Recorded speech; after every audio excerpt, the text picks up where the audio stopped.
الحمد لله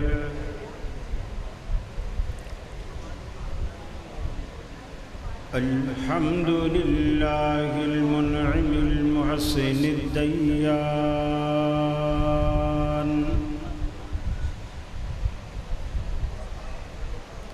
ذي الفضل والجود والإحسان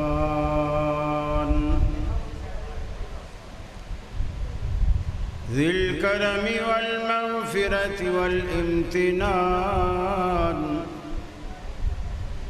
والصلاة والسلام على سيد الأنبياء خير الأنام وعلى آله وصحابه وأزواجه العظام وأتباعه وأحبابه ورفقائه البررة الكرام أما بعد فأعوذ بالله من الشيطان الرجيم بسم الله الرحمن الرحيم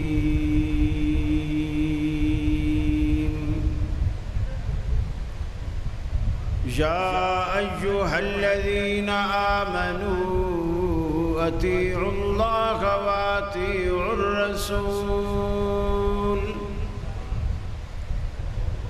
وأولي الأمر منكم فإن تنازعتم في شيء فردوه إلى الله والرسول إن كنتم تؤمنون بالله واليوم الآخر ذلكم خير لكم. حافظ بتائیں آگے. ذلك خير وأحسن تأويلا.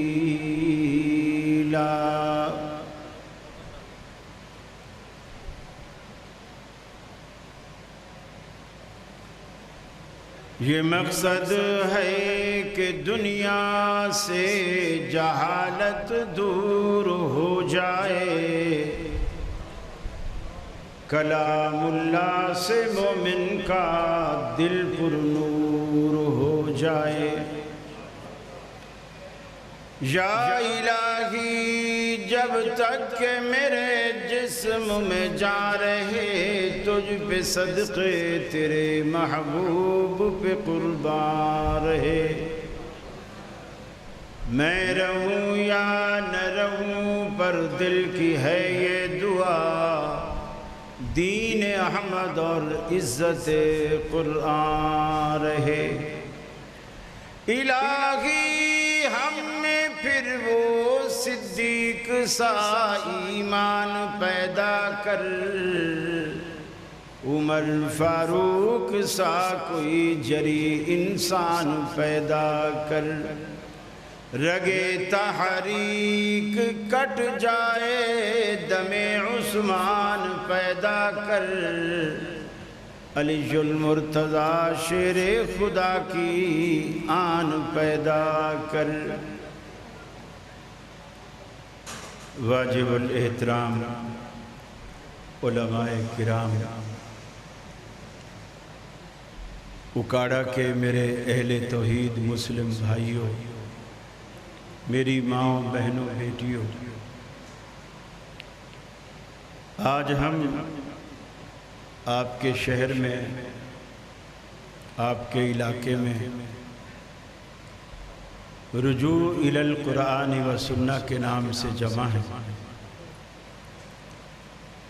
اللہ رب العالمین مجھے حق کہنے کی، ہم سب کو حق سمجھنے کی اور اس پر عمل کرنے کی توفیق عطا فرمائے. میں اہل اکاڑا کا شکر گزار ہوں. ایئرپورٹ سے لے کر اس میرج حال تک، جلسہ گاہ تک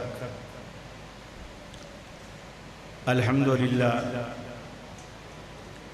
مجھ پہ پھولوں کی بارش کی، اللہ رب العالمین آپ کو اس کے بدلے جنت میں جنت کے غلمانوں کے ہاتھوں آپ پر پھولوں کی بارش کرے۔ اہل اکاڑا کی محبت کو سلام، نوجوانوں کا جذبہ، نوجوانوں کا اخلاص، نوجوانوں کی محبت قابل دید بھی ہے اور قابل رشک بھی اور قابل تحسین بھی، اور یقیناً اس کے پیچھے ایک اچھی تربیت کا اثر ہوتا ہے۔ قومیں اسی طرح پنپتی ہیں، اسی طرح سدھرتی ہیں۔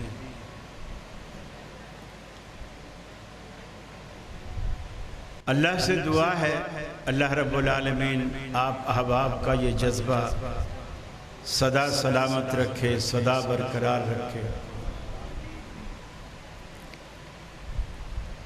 انشاءاللہ میں کوشش کروں گا 1 گھنٹے کے اندر اندر اپنی بات کو مکمل کروں، اور پھر اس کے بعد آپ کے کچھ سوالات کے جوابات بھی ہوں گے انشاءاللہ،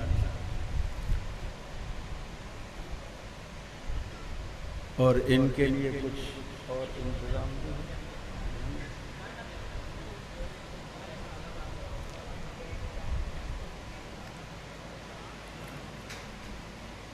بہرحال آج آپ کا امتحان ہے، دیکھتے ہیں آپ کب تک بیٹھتے ہیں۔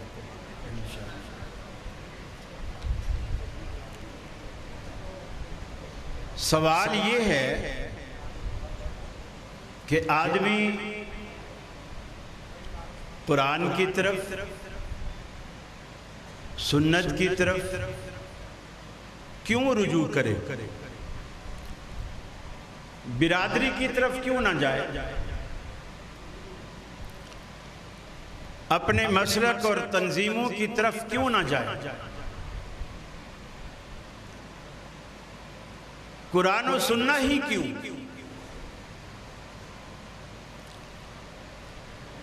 اس لیے کہ اسلام کی اساس اور بنیاد انہی 2 چیزوں پر اللہ رب العالمین نے رکھی ہے۔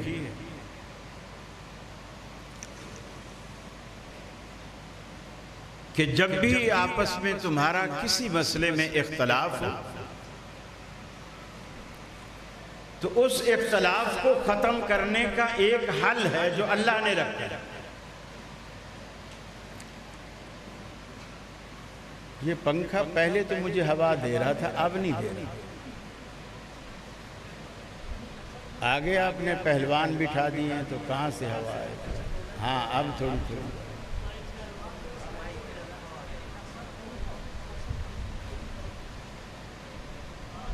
مائک کو تو بچاؤ لیکن مولوی کو بھی تو بچاؤ نا۔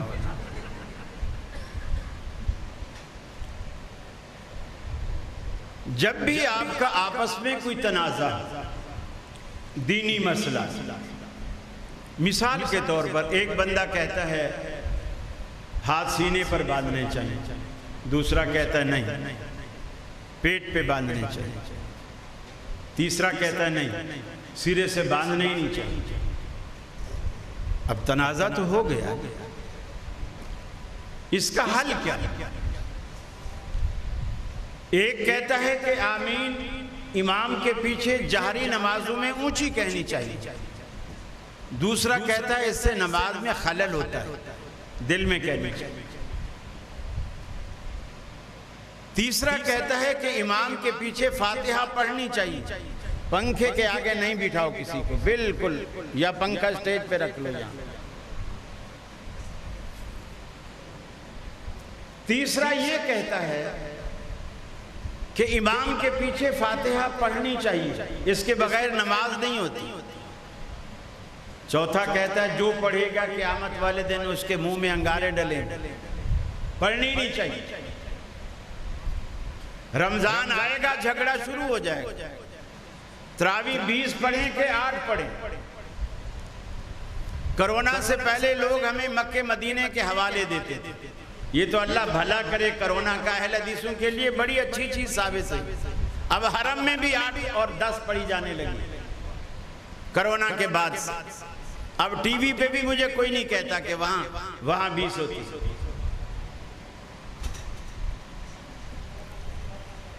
اب جب اس طرح اختلاف پیدا ہو جائے اور اتنے بڑے اختلاف،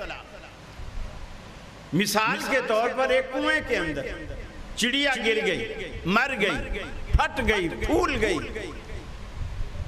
پانی میں بو آنے لگی۔ ایک مولوی سے پوچھتے ہیں، وہ کہتا ہے 40 ڈول نکال لی۔ ہم نے 40 ڈول نکال لی، لیکن بو پھر بھی آ رہی، اب کیا کریں؟ دوسرا عالم کہتا ہے کہ نہیں، کچھ بھی نکالنے کی ضرورت نہیں، 3 چیزیں پانی کی چیک کرو، رنگ، بو، ذائقہ۔ اگر رنگ تبدیل ہے تو بھی پانی حرام ہے، بو آ رہی ہے تو بھی حرام ہے، ذائقہ بدل گیا ہے تو بھی حرام ہے، اور اتنا پانی نکالو کہ جو چیز بدلی ہے وہ اپنی اصلی حالت پر آ جائے۔ تعداد کوئی نہیں، اگر 40 کی تعداد پوری کریں تو ہم نے 39 ڈول نکال لی، کنواں ابھی بھی ناپاک، چونکہ 40 پورے نہیں ہوئے، 39 ڈول نکال لی۔ اب وہ جو ایک ڈول باقی ہے وہ کسی ایک جگہ ہے یا پورے کنویں میں ہے جو حرام کا ہے؟ پورے کنویں میں۔ اب اس پورے کنویں کو جو حرام کیے کھڑا ہے ڈول، اس ڈول کو آپ کنویں کے کسی کونے سے بھی نکالیں گے تو کنواں بولے پاک ہو جائے گا، جس کو نہ عقل مانتی ہے نہ لاجک مانتی کہ کنواں پورا حرام تھا، ڈول ہم نے کسی ایک طرف سے نکالا تو وہ پاک کیسے ہو گیا؟ اب یہ اختلافات کی صورت میں ہمیں صحابہ کرام کے زمانے سے بے شمار ایسی مثالیں ملتی ہیں کہ جب صحابہ کرام میں اختلاف ہوتا تھا وہ کیا کرتے تھے، کس مفتی سے پوچھتے تھے، کس کی بات کو حرف آخر سمجھتے تھے، کس کی بات پر فیصلہ کرتے تھے، اور کون ان کے اختلافات ختم کرتا ہے؟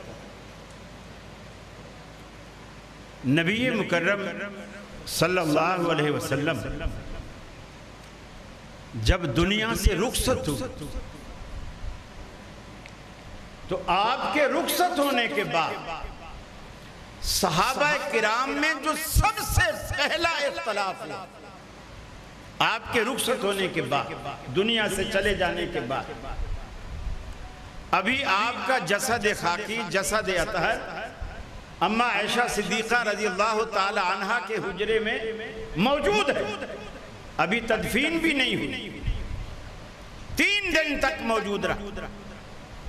آپ کی موجودگی میں صحابہ کرام میں جو سب سے پہلا اختلاف ہوا وہ سیدنا فاروق اعظم نے باقی صحابہ کرام سے کیا، پہلا اختلاف۔ تلوار نکال لی، مسجد نبوی میں کھڑے ہو، مسجد نبوی صحابہ سے ایسے بھری پڑی ہے جیسے آج آپ کے وجود سے اکاڑا کا یہ حال بھرا ہوا۔ حضرت عمر نے تلوار بے نیام کی، لہرانے لگے اور اعلان کیا، خبردار اگر کسی نے کہا نبی کریم صلی اللہ علیہ وسلم فوت ہو گئے ہیں تو عمر کی تلوار اس کا کام تمام کر دے گا، نبی فوت ہوتا ہی نہیں۔ آج بھی اس ذہن کے لوگ موجود ہیں جو کہتے ہیں نبی فوت نہیں ہوتے، بلکہ لوگوں نے یہاں تک لکھا کہ نبی کریم زندہ ہیں روضے میں اور آپ کی بیویاں آپ پر روضے میں پیش کی جاتی ہیں اور آپ شباشی فرماتے ہیں. لکھا لکھنے والوں نے.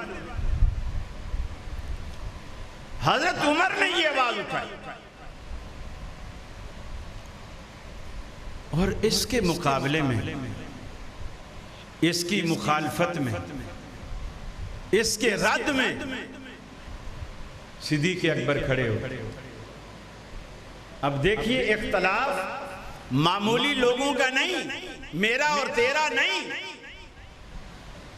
ابو بکر صدیق اور عمر فاروق کا اختلاف. صدیق اکبر آئے، پہلے اپنی بیٹی عائشہ کے گھر گئے رضی اللہ تعالی عنہ. جسد اطہر ایک یمنی چادر میں ڈھکا ہوا تھا، دھاری دار چادر تھی. رخ انور سے چادر ہٹائی، پیشانی کا بوسہ دیا اور فرمایا اللہ آپ پر 2 موتیں نہیں لائے گا، یہی ایک ہی موت ہے جو آج مسجد میں آئے. عمر کی کوئی پرواہ نہیں کی، سیدھا ممبر پہ چڑھ گئے. ممبر پہ چڑھ کے حضرت عمر فاروق رضی اللہ تعالیٰ عنہ کے بالکل برعکس بات.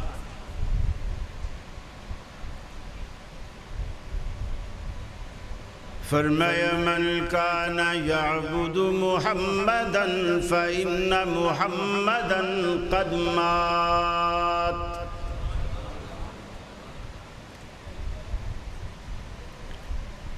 دنیا میں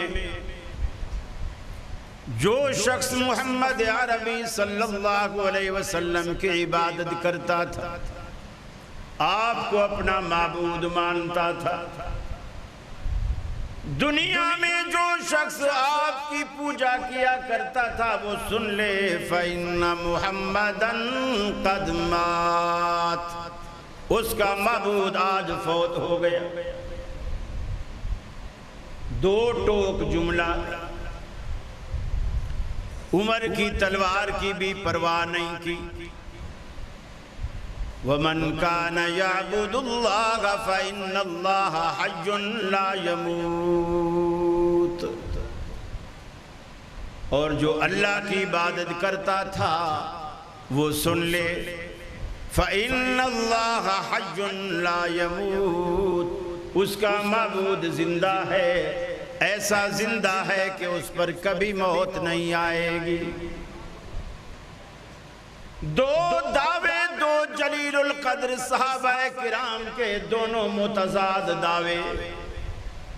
حضرت عمر فرماتے ہیں نبی فوت نہیں ہوئے، ابو بکر صدیق کہتے ہیں کہ نبی فوت ہو گئے. اب فیصلہ کیسے ہوا؟ صحابہ کس کی بات کو مانتے ہیں، کس کی بات کو رد کرتے ہیں اور کیوں؟ حضرت عمر کی فضیلت بھی صحابہ کرام کے سامنے ہے. صحابہ کو یہ معلوم ہے، اللہ کے حبیب نے فرمایا تھا لو کان بعدی نبی لکان عمر، اگر میرے بعد پیغمبر کے آنے کی کوئی گنجائش ہوتی تو عمر ضرور پیغمبر ہوتا. امہات المومنین فرماتی ہیں عمر عجیب شخص ہے، قرآن اترتا تو ہمارے گھر میں ہے مگر اکثر عمر کی مرضی کے مطابق اترتا ہے. صحابہ کرام کو یہ بھی معلوم ہے، اللہ کے حبیب نے فرمایا تھا عمر کے ایمان میں وہ جرأت، وہ شجاعت، وہ بہادری ہے، جس راستے پر عمر چل نکلے ابلیس وہ راستہ ہی چھوڑ دیتا ہے. صحابہ کرام کو یہ بھی معلوم تھا. اللہ کے رسول نے خواب دیکھ کر فرمایا میں نے خواب میں دیکھا لوگوں نے کرتے اور قمیصیں پہن رکھی ہیں، کسی کا کرتا سینے تک، کسی کا پیٹ تک، کسی کا گھٹنے تک۔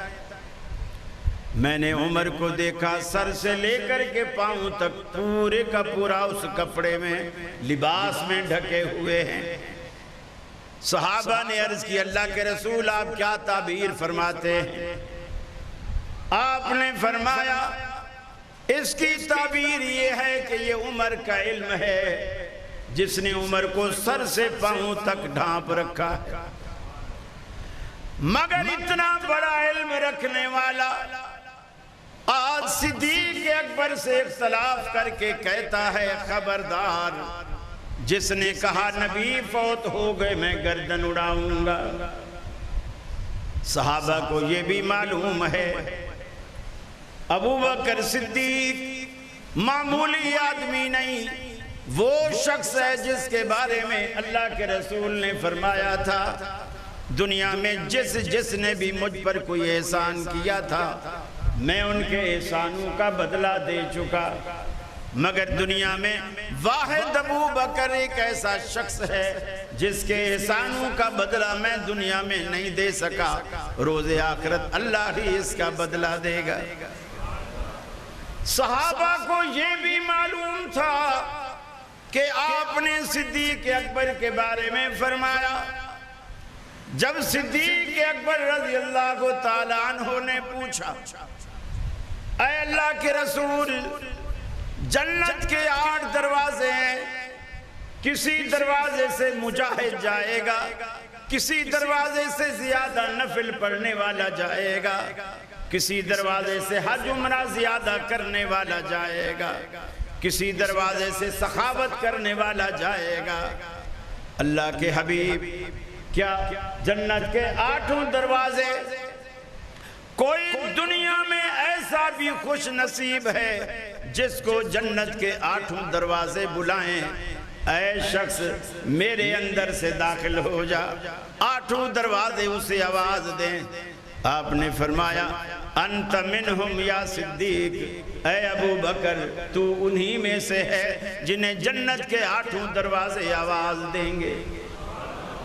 صحابہ کرام کو حضرت عمر کی فضیلت بھی معلوم، ابو بکر کی فضیلت بھی معلوم، اس کے باوجود دونوں کے متضاد دعوے صحابہ کرام کے سامنے، دونوں متضاد دعوے آتے ہیں۔ میرا سوال ہے دیوبندی بھائیوں سے بھی، آج وہ لڑتے ہیں، ایک مماتی گروپ کہلاتا ہے، ایک حیاتی گروپ کہلاتا ہے۔ آج دنیا میں حیاتی والے زیادہ ہیں، مماتی والے ان کے گروپ میں کم ہیں۔ آج دنیا میں لڑتے ہیں، اس نقطے پر سوچئے کہ صحابہ کرام نے اس اختلاف کو کیسے ختم کیا اور کیوں؟ دونوں صحابہ کرام کی باتوں میں سے کس کی بات کو مانا اور کس کی بات کو رد کیا، اور کس بیس پر مانا اور کس بیس پر رد کیا؟ یہ ہمارے اختلافات کو آج بھی حل کرنے کا نسخہ وہی 1400 سال پرانا، اس نسخے کو اگر آج بھی ہم استعمال کریں گے ہمارے اختلافات اسی طرح حل ہیں۔ اس میں نہ بریلوی کو ناراض ہونے کی ضرورت ہے، نہ دیوبندی کو ناراض ہونے کی ضرورت ہے، نہ اہل حدیث کو ناراض ہونے کی ضرورت ہے۔ یہ حل ہمیں صحابہ نے پیش کیا۔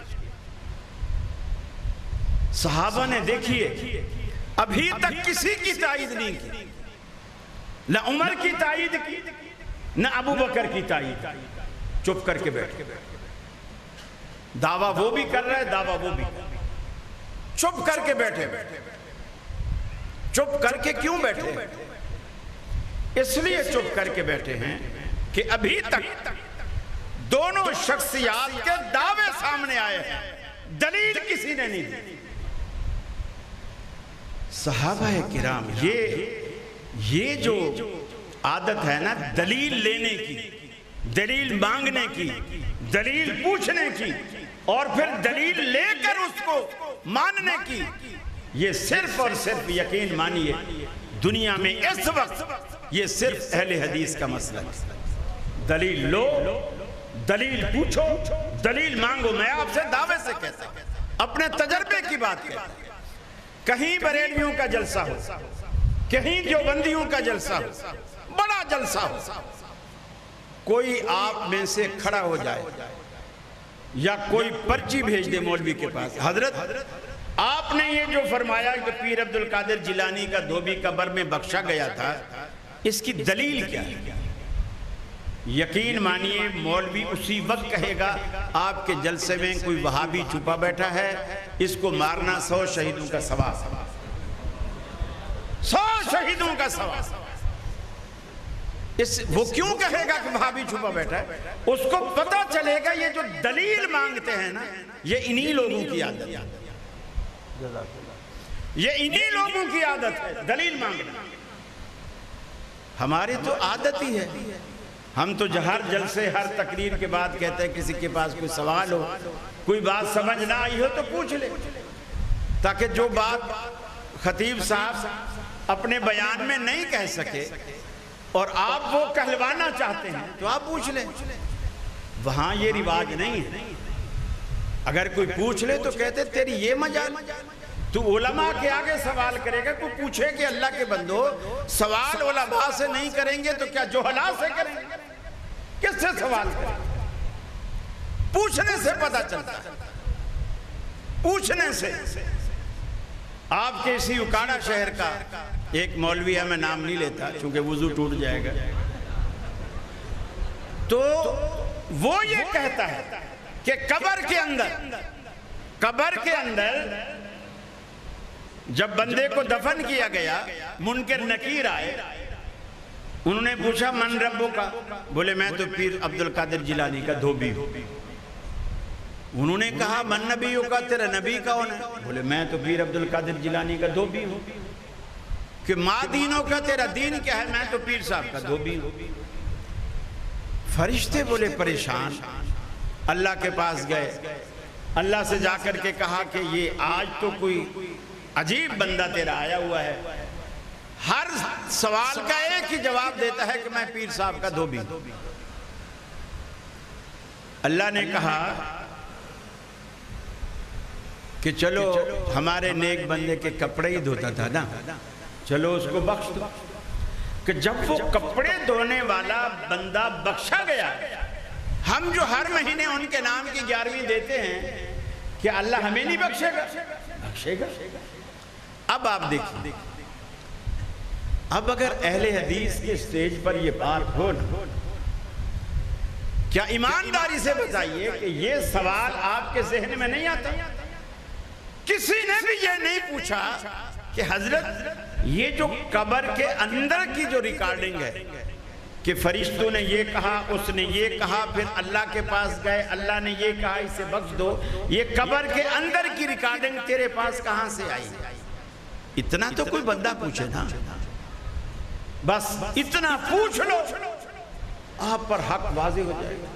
وہ گالیوں کی، مکوں کی، گھونسوں کی جو بوچھار ہوگی، آپ کو پتہ چل جائے گا کہ آپ نے کوئی بھیڑ کے چھتے میں پتھر مار دیے۔ بھیڑ سمجھتے ہیں کیا ہوتا ہے؟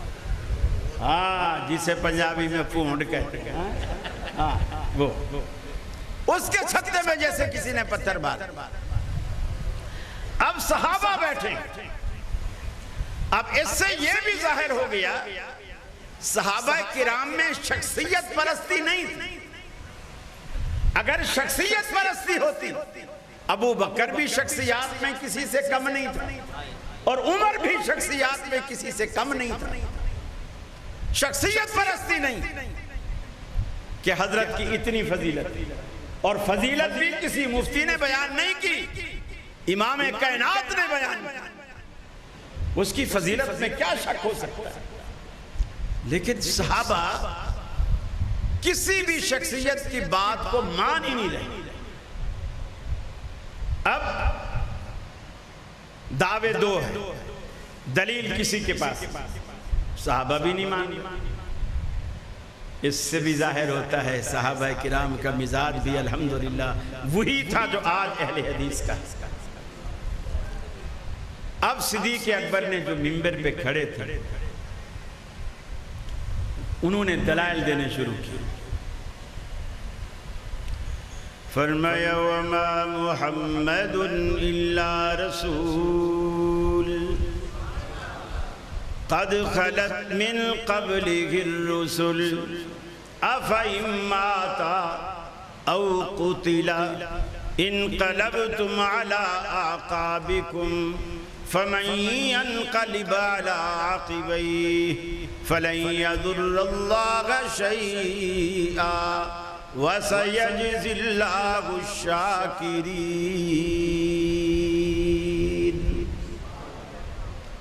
محمد عربی صلی اللہ علیہ وسلم بھی ایک رسول ہیں۔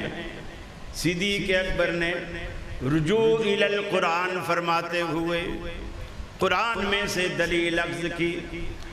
اللہ اپنے قرآن میں کہتا ہے محمد عربی صلی اللہ علیہ وسلم کی حیثیت بھی ایک رسول کی ہے۔ دنیا میں اور بھی پیغمبر آئے، آج ان میں سے کوئی بھی باقی نہیں، سب چل بسے۔ افإن مات او قتل، اگر ہمارا آخری پیغمبر بھی دنیا سے چل بسے، آپ پر موت کا اطلاق ہو جائے یا قتل کر دیے جائیں، کیا تم ایڑیوں کے بل اسلام سے منحرف ہو جاؤ گے، پلٹ جاؤ گے؟ دوسری دلیل دیتے ہوئے فرمایا قرآن کہتا ہے انک میت وانہم میتون۔ اے حبیب، آپ بھی دنیا سے رخصت ہونے والے ہیں، اور یہ کافر دن رات جو آپ کی موت کی تمنائیں کرتے ہیں یہ بھی تو رخصت ہونے والے ہیں۔ یہ ایسا ایسا بے ایمانی کر رہے ہیں یہ لائٹ والے جو ہے، اوپر کرو اس لائٹ کو پھر نیچے گرا دیا، اوپر کرو اس کو۔ اللہ کے ولی شکل کالی نظر آئے گی تو میری آئے گی نا، آپ کو کیا فرق پڑتا ہے؟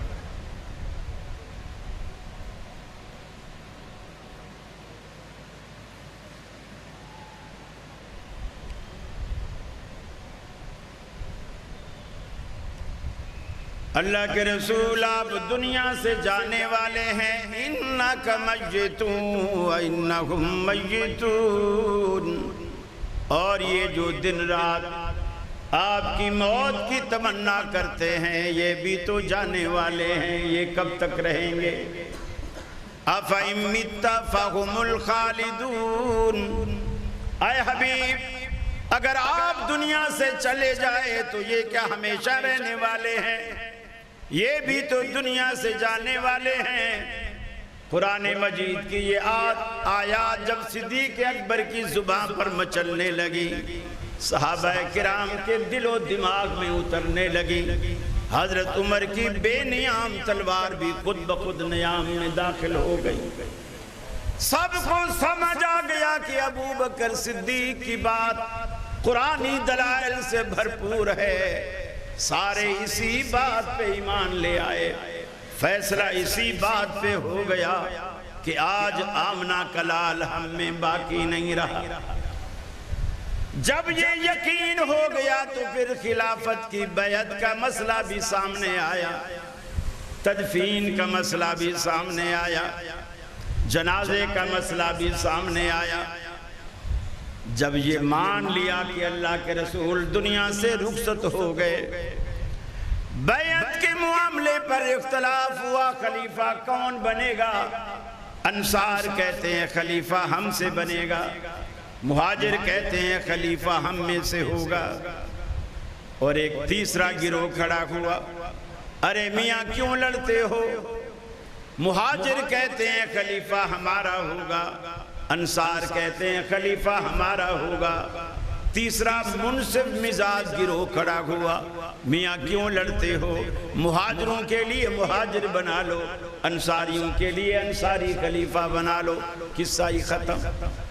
گویا نبی مکرم کے جانے کے بعد اختلاف کی پہلی بنیاد رکھنے لگے تھے، مہاجر خلیفہ الگ ہونا چاہیے، انصاری خلیفہ الگ ہونا چاہیے، لیکن صدیق اکبر رضی اللہ تعالیٰ عنہ نے کہا اللہ کے رسول کا فرمان مجھے یاد ہے، آپ نے فرمایا تھا الائمۃ من القریش، امامت صرف قریش کا حق ہے، اور جتنے بھی خلفاء دنیا میں آئے اللہ کے رسول کے بعد وہ سارے کے سارے قریشی تھے، سارے قریش۔ 12 خلفاء ہم مانتے ہیں، لوگ نہیں مانتے، ہم مانتے ہیں، اور وہ 12 کے 12 قریش۔ میرے بھائی اب یہ فیصلہ کس بات پہ ہوا؟ حدیث رسول۔ پہلا فیصلہ ہوا قرآن سے، رجوع الی القرآن، یہ صحابہ کا طرز عمل ہے۔ اب یہ دوسرے جھگڑے کا فیصلہ ہو رہا ہے حدیث رسول سے، رجوع الی الحدیث، رجوع الی السنہ۔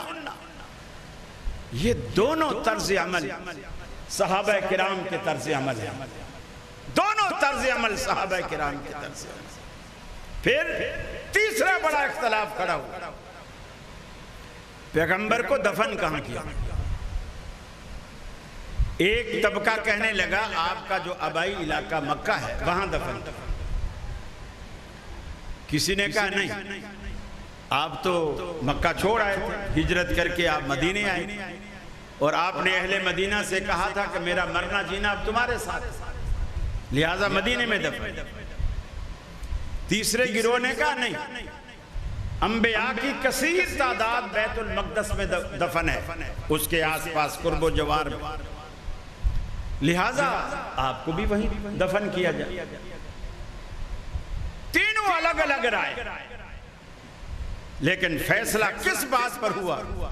جب نبی کریم صلی اللہ علیہ وسلم کا یہ فرمان سامنے آیا کہ پیغمبر وہیں دفن ہوتا ہے جہاں اس کی موت واقع ہوتی ہے، پیغمبر وہیں دفن ہوتا ہے جہاں اس کی موت واقع ہوتی ہے، لہٰذا یہ حدیث سنتے ہی فیصلہ ہو گیا کہ آپ کو مدینے میں دفن کیا جائے، اور مدینے میں بھی حضرت عائشہ کے حجرے میں دفن،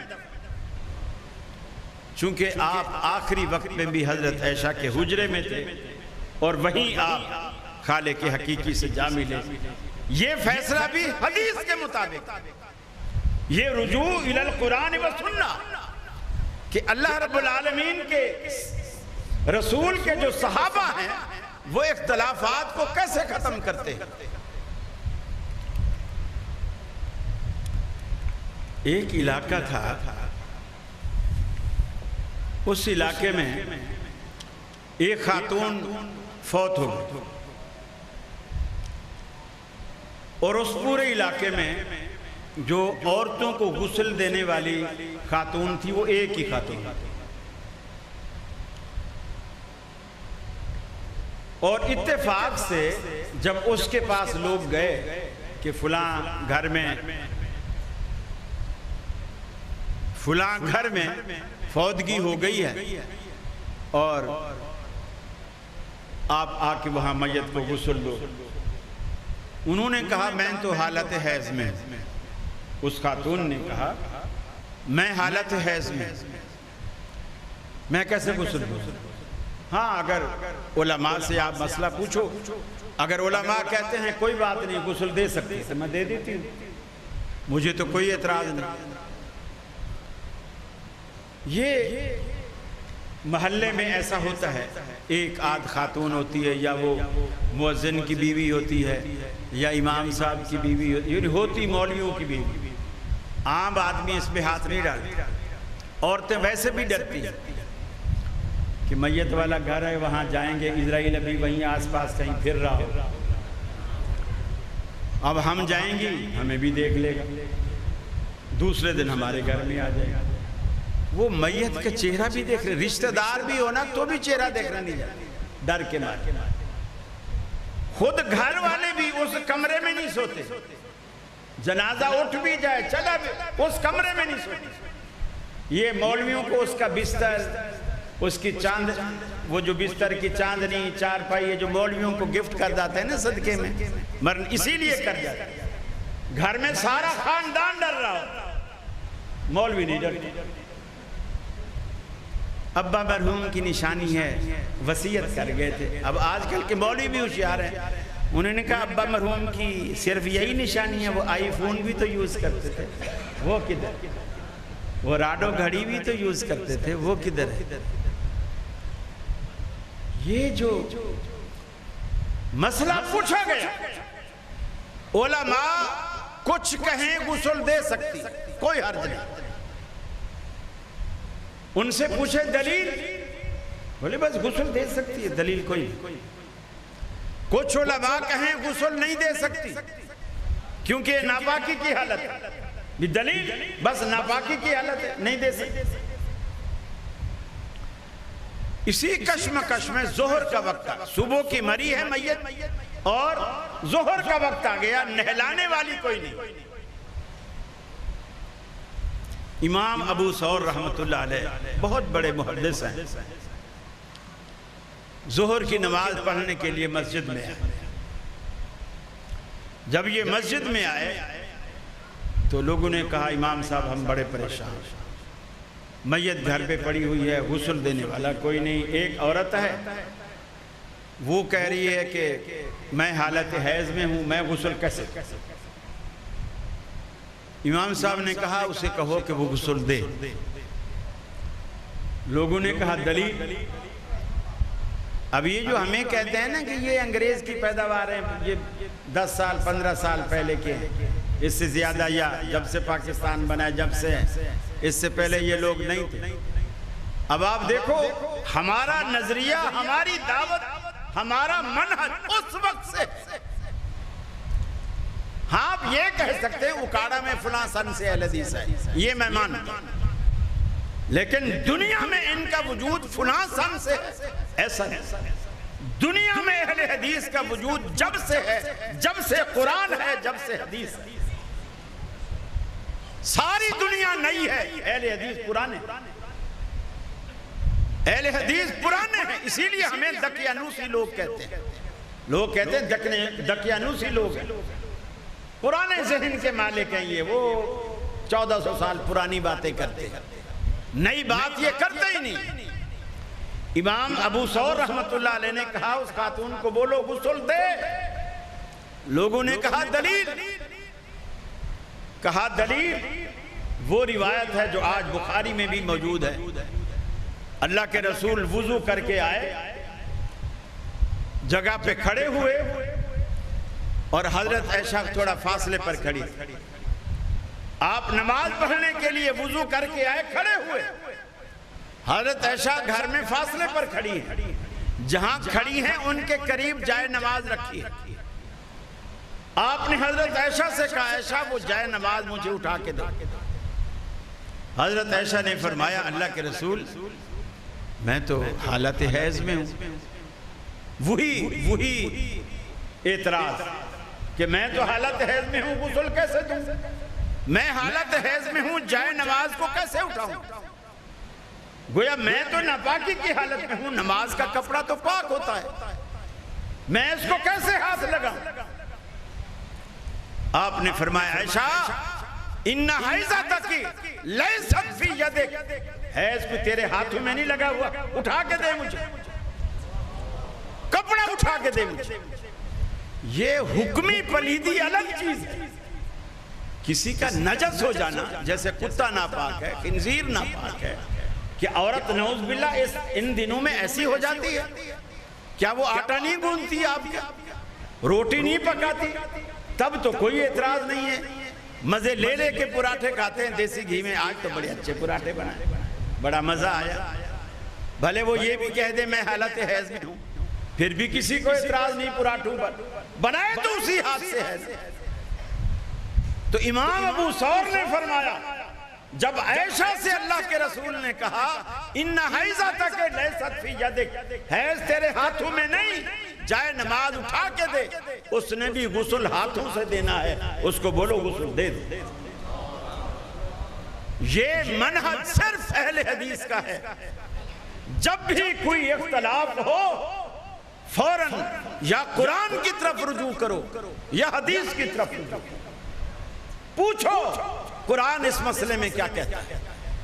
دیکھیے اہل حدیث کے سوال کا انداز بھی الگ ہے. احناف کو یہ بات سکھائی نہیں جاتی. یہ میں صرف سوال کرنے سے سمجھ جاتا ہوں کہ سوال کرنے والا حنفی ہے یا اہل حدیث ہے، صرف سوال سے میں سمجھ جاتا ہوں۔ الحمدللہ حنفی جب سوال کرے گا وہ یہ پوچھے گا حضرت اس مسئلے میں آپ کیا فرماتے ہیں، یا حضرت اس مسئلے میں آپ کی کیا رائے ہے، حضرت اس مسئلے میں آپ کیا فرمائیے گا۔ یہ احناف پوچھتے ہیں۔ اہل حدیث کبھی بھی یہ نہیں پوچھے گا آپ کی کیا رائے ہے، آپ کیا فرماتے ہیں۔ دیکھیے حضرت انس رضی اللہ تعالیٰ عنہ رسول اللہ صلی اللہ علیہ وسلم کے صحابی، ان کے پاس ایک تابعی آئے اور وہ کہتا ہے انس وضو کرنے کا کیا طریقہ ہے، وضو کرنے کا کیا طریقہ ہے۔ حضرت انس کہتے ہیں تیرا سوال ہی غلط ہے، تیرا سوال ہی غلط۔ حالانکہ بظاہر سوال میں کوئی غلطی نظر نہیں آ رہی، کوئی غلطی نظر نہیں آ رہی۔ مجھے بھی اگر وضو کا طریقہ نہیں آتا تو جس کو آتا ہے میں اس سے پوچھوں گا بھائی وضو کا کیا طریقہ ہے، یہی پوچھوں گا۔ حضرت انس کہتے ہیں تیرا سوال ہی غلط۔ وہ شخص کہتا ہے اچھا آپ پہلے میرا سوال درست کر دیں پھر مجھے اس کا جواب دے دیں۔ سوال بھی آپ درست کر دیں، جواب بھی دے دیں۔ حضرت انس کہتے ہیں تیرے سوال کی غلطی یہ ہے کہ تو انس سے پوچھتا ہے کہ وضو کا کیا طریقہ ہے۔ میں جب وضو کر کے تمہیں دکھاؤں گا، بتاؤں گا، سکھاؤں گا، تو ساری دنیا کو بتاتا پھرے گا میں نے انس سے وضو کا طریقہ پوچھا تھا اور انس نے وضو کا یہ طریقہ بتایا تھا، اور ساری دنیا میرے طریقے کو دین سمجھ کر عمل کرتی رہے گی، جبکہ میرا طریقہ دین نہیں۔ جب حضرت انس کا طریقہ دین نہیں ہے تو مفتیان متین خدا کے لیے دنیا کو گمراہ نہ کرو، تمہارا فتویٰ دین کیسے ہو سکتا ہے، کیسے ہو سکتا ہے۔ پھر حضرت انس اس کی اصلاح فرماتے ہیں تو یہ نہ پوچھ انس وضو کا کیا طریقہ ہے، تو یہ پوچھ کہ اے انس تو صحابی ہے، تو نے اللہ کے رسول کو دیکھا ہے، مجھے یہ بتا کہ اللہ کے رسول وضو کیسے کیا کرتے ہیں۔ یہ ہے بنیادی فرق، ہمارا کسی سے کوئی اختلاف نہیں۔ بریلوی اگر صرف نعرے تک محدود نہ رہے کہ حرمت رسول پہ جان بھی قربان ہے، بخاری سامنے رکھو، سنتیں سامنے رکھو، فوراً منہ پھیر کے چلے جاتے ہیں۔ کہاں گئی تمہاری حرمت رسول؟ حرمت رسول کا یہ مطلب ہوتا ہے نبی کے نام پر تو دیگے کھا جاؤ اور نبی کی سنت آئے تو فوراً منہ موڑ کے چلے جاؤ۔ یہ طریقہ دین نہیں سکھاتا، دین یہ طریقہ نہیں سکھاتا۔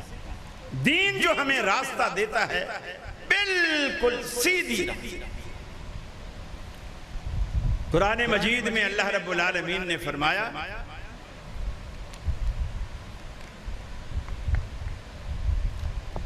والذین آمنوا وعملوا الصالحات وآمنوا بما نزل على محمد وهو الحق۔ اے ایمان والو، یہ میں کسی اہل حدیث کے فتاوے سے کوئی عبارت نہیں پڑھ رہا، قرآن مجید کی آیات ہیں۔ سورہ محمد میں رب العالمین نے فرمایا والذین آمنوا وعملوا الصالحات، وہ لوگ جو ایمان لائے اور نیک عمل کرتے رہے، نیک عمل کرتے رہے۔ اے ایمان والو، ایمان بھی لاؤ اور نیک عمل بھی کرتے رہو۔ وآمنوا بما نزل علی محمد، اور ایمان لائے اس بات پر جو محمد عربی صلی اللہ علیہ وسلم نے نازل فرمائی۔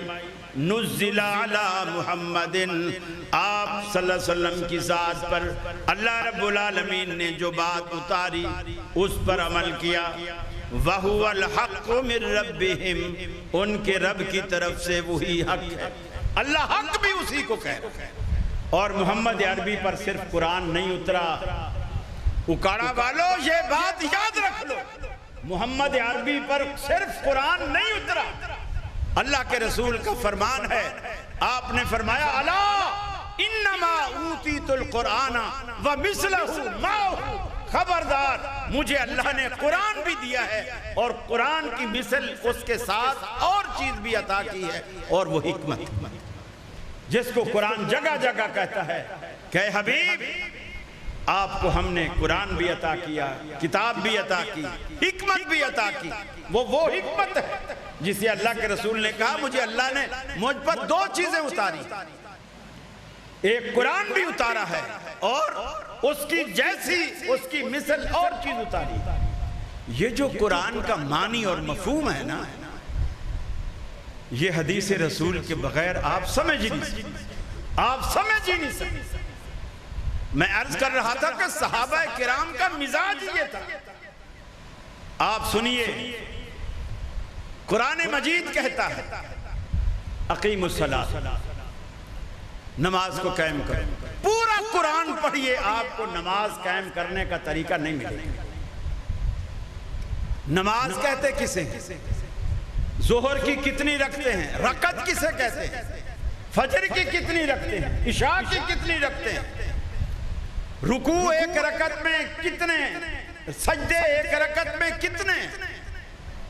کن چیزوں سے نماز ٹوٹ جاتی ہے؟ کیسے وضو ہوتا ہے؟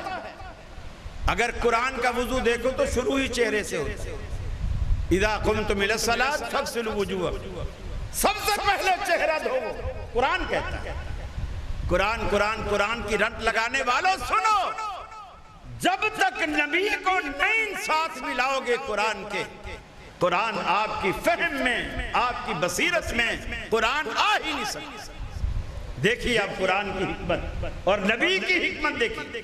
قرآن کہتا ہے جب نماز کے لیے آؤ سب سے پہلے اپنا چہرہ دو، سب سے پہلے چہرہ دو، یہ قرآن کا وضو ہے۔ اب ایک ڈیزل گاڑیوں کا مکینک ہے آپ کے اکاڑا میں، ڈیزل گاڑیوں کا مکینک، گاڑی کے نیچے ہی لیٹ کے آئل کھولتا ہے، آئل بدلتا ہے، سارے ہاتھ کالے، کپڑے کالے۔ اب وہ مسجد میں آتا ہے، بولے میں تو قرآن کو مانتا ہوں، میں تو قرآن والا ہی وضو کروں گا۔ اب وہ ان ہاتھوں سے جب چہرے پہ پانی ڈال کے منہ کو مسلے گا، یقین مانیے جب گھر جائے گا بچے، اس کے اپنے بچے چیخ کے اماں سے لپٹ جائیں گے، کیا بلا گھر میں آ گیا۔ اس کے اپنے بچے نہیں پہچانے۔ حدیث رسول کی حکمت یہ ہے، وہ منہ کالا کرنے سے بچاتی ہے کہ تمہارے منہ کالے نہ ہوں۔ یہ نبی کریم صلی اللہ علیہ وسلم کی بصیرت ہے۔ اللہ نے شارع قرآن ایسا نہیں بنایا۔ کراچی والے پان کھاتے سارا دن ادھر ادھر وہ پی کے بہتی رہتی۔ قرآن کا وضو تو شروع ہی چہرے سے ہوتا ہے۔ اللہ کے حبیب نے فرمایا نہیں، پہلے ہاتھ دھو جس سے چہرہ دھونا ہے، پھر کلی کرو، یہ پان یہ نسوار سب باہر نکال۔ نماز میں اللہ کے سامنے کھڑے ہو گے، منہ میں ساری بدبو لے کے، حتیٰ کہ کچے پیاز جو حلال ہے وہ کھا کر مسجد میں آنے سے منع فرمایا، تاکہ بو فرشتوں کو بھی تکلیف دیتی ہے، نمازیوں کو بھی تکلیف دیتی ہے۔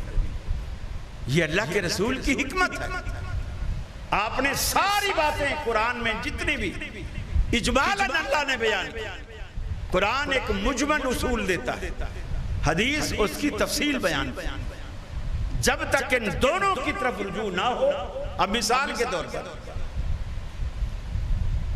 قرآن کہتا ہے ہر وہ چیز، انما حرم علیکم المیتہ، اللہ نے تم پر مردار کو حرام کیا۔ مردار کسے کہتے ہیں؟ جس جانور تو حلال ہو لیکن آپ نے اس پر تکبیر نہیں پڑھی، تکبیر پڑھے بغیر وہ جانور مر گیا، تکبیر نہیں ہوئی، جانور حلال، بیمار ہو کے مرا، دم گھٹ کے مرا، ڈوب کے مرا، کسی بھی وجہ سے مرا، بیماری سے مرا، وہ حرام۔ مجھے بتائیے، آپ حنفی، دیوبندی، بریلوی، اہل حدیث کوئی مچھلی کو ذبح کر کے کھاتے ہیں؟ اکاڑا والو سنو، قرآن کے نزدیک یہ مچھلی بھی حرام، چونکہ قرآن تو یہ کہتا ہے جب تک اس جانور پر تکبیر نہ ہو وہ میتا، وہ حرام۔ مچھلی ہم کھاتے ہی جب ہیں جب مر جائے، اور ذبح بھی نہیں کرتے، مرنے کا انتظار کرتے، ذبح بھی نہیں کرتے۔ اور اللہ کے رسول نے فرمایا اللہ نے 2 موتیں تم پر حلال کیے ہیں، ایک مچھلی اور ایک ٹڈی جو فصلوں کو آ کر کے کھاتے۔ اسے ذبح کرنے کی، تکبیر پڑھنے کی ضرورت نہیں۔ اللہ نے 2 موتیں تم پر حلال۔ قرآن مجید میں اللہ نے کہا لا تجمعوا بین الاختین الا ما قد سلف، 2 بہنوں کو ایک نکاح میں کوئی شخص جمع نہیں کر سکتا، یعنی ایک شخص اپنی بیوی کے ہوتے ہوئے اپنی سالی سے نکاح نہیں کر سکتا، اپنی بیوی کے ہوتے ہوئے اپنی سالی سے نکاح نہیں کر سکتا۔ قرآن میں صراحتاً صرف 2 بہنوں کو جمع کرنا حرام ہے۔ اللہ کے رسول نے فرمایا نہیں، بھتیجی کو بیوی کی، بیوی کی بھتیجی کو اور بیوی کی بھانجی کو بھی جمع نہیں کر سکتا، خالہ بھتیجی کو بھی جمع نہیں کر سکتا۔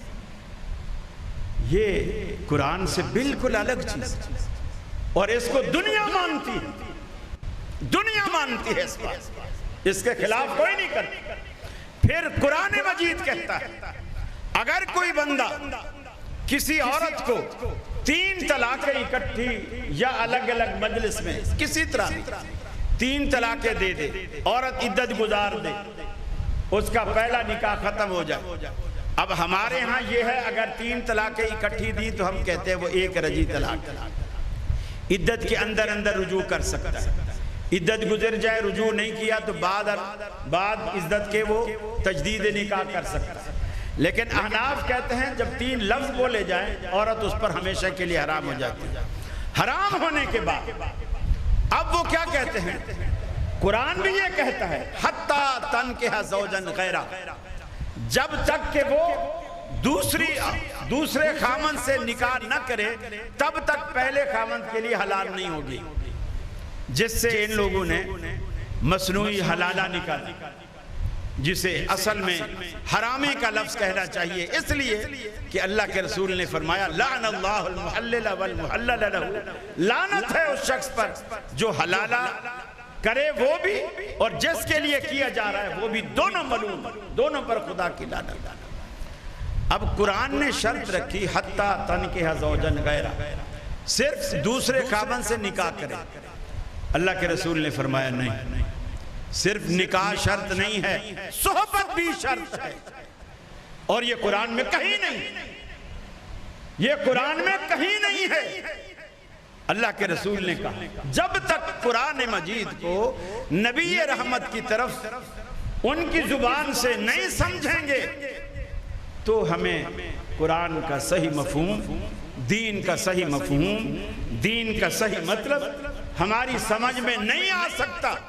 اور قرآن مجید یہ کہتا ہے، فرمایا اِنَّا أَنزَلْنَا إِلَيْكَ الذِّكْرَ لِتُبَيِّنَ لِلنَّاسِ مَا نُزِّلَ إِلَيْهِمْ، اے محبوب ہم نے قرآن پاک کو آپ کی طرف اس لیے نازل کیا لِتُبَيِّنَ لِلنَّاسِ، تاکہ آپ لوگوں کے لیے بیان کریں مَا نُزِّلَ إِلَيْهِمْ، جو کچھ ہم نے ان کے لیے نازل کیا، آپ کی زبان مبارک سے لوگ سنیں، آپ کی زبان مبارک سے لوگ سمجھیں اور آپ سے دین کو سیکھیں، اس لیے کہ ہم نے شارع قرآن نے آپ کو بنا کر بھیجا ہے۔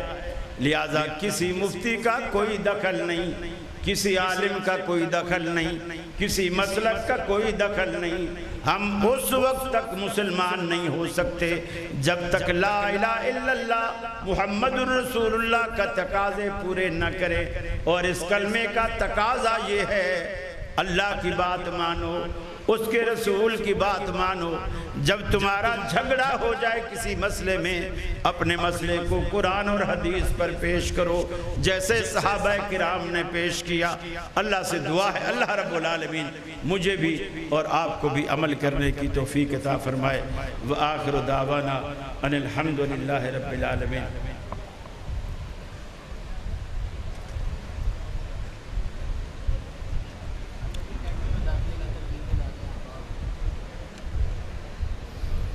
کہہ رہے ہیں جی آنے والے احباب کو الوحی اکیڈمی میں داخلے کی ترغیب دلا دیں. میرا خیال ہے پہلے بھائی نے محترم پرنسپل صاحب جو تھے انہوں نے اپنے خطاب میں آپ سے کافی اپیل کی ہے. اپنے بچوں کو دیکھیے جو میں نے گفتگو کی ہے اگر آپ اس گفتگو سے متفق ہیں تو یقیناً آپ کو ایسے اداروں کا انتخاب کرنا چاہیے تاکہ دین کا جو صحیح روح ہے دین کی وہ آپ تک پہنچ سکے. اللہ سے دعا ہے اللہ ہمیں یہ توفیق دے کہ ہم اپنے بچوں کو اس گمراہی کے دور میں فتنوں کے دور میں ان فتنوں سے بچائیں اور راہ راست کی طرف لائیں تاکہ ہمارے بچے ہمارے لیے صدقہ جاریہ بن سکیں.